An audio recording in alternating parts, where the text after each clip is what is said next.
also came in. And they told the king, saying, Behold, Nathan the prophet.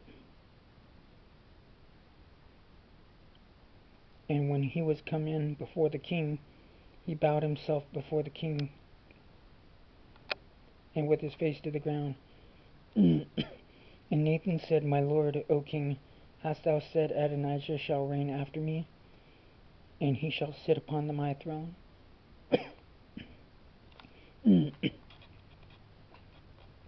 For he is gone down this day, and hath slain oxen and fat cattle,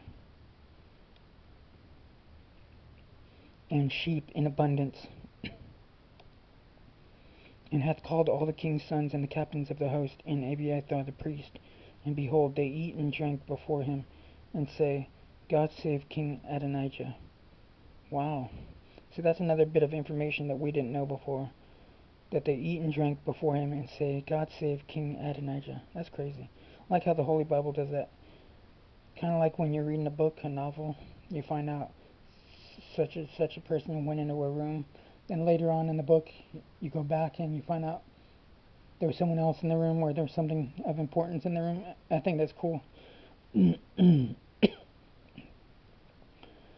Okay, verse 26. But me, even me thy servant, and Zadok the priest, and Benaiah the son of Jehoiada, and thy servant Solomon hath he not called. Is this thing done by my lord the king, and thou hast not shewed it unto thy servant? Who should sit on the throne of my lord the king after him? And let's read that again. Is this thing done by my lord the king, and thou hast not shewed it unto thy servant? Who should sit on the throne of my lord the king after him? Then King David answered and said, Call me Bathsheba.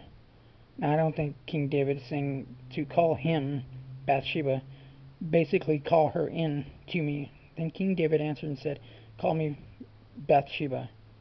And she came in. There's your evidence right there. Into the king's presence, and stood before the king.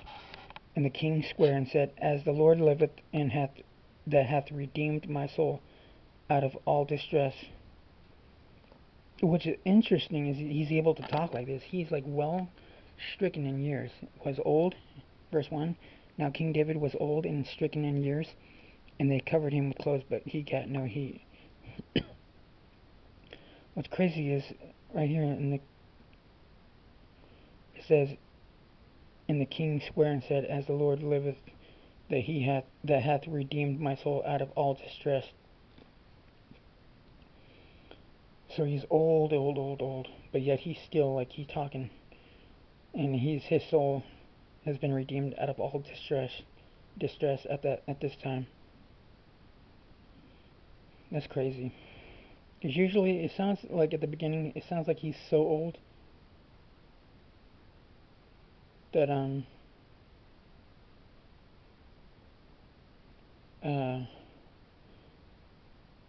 it sounds like he's so old he can't talk much.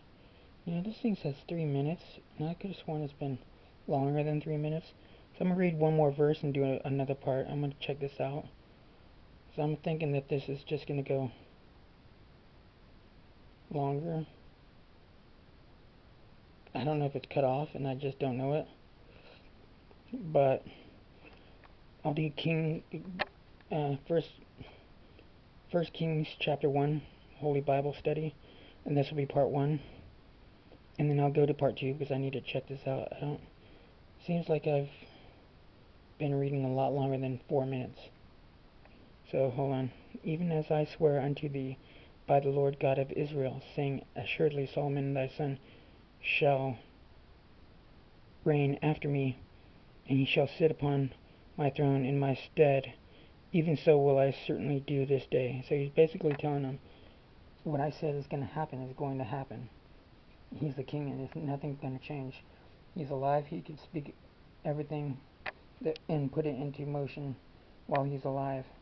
And some of these people think, well, once he's dead, it won't matter. But it don't work that way, especially when you're connected with God. When God sets you up in a position, you're in that position, and what you say goes even after you're long gone. And it's up to someone else to keep that that order going. I got 5 minutes though. I'm gonna cut this off, y'all. I'll see y'all in the next video. This will be part 1. I'm gonna do part 2 in the next video. God bless y'all. I love y'all. Jesus loves ya. Keep it healthy. Peace.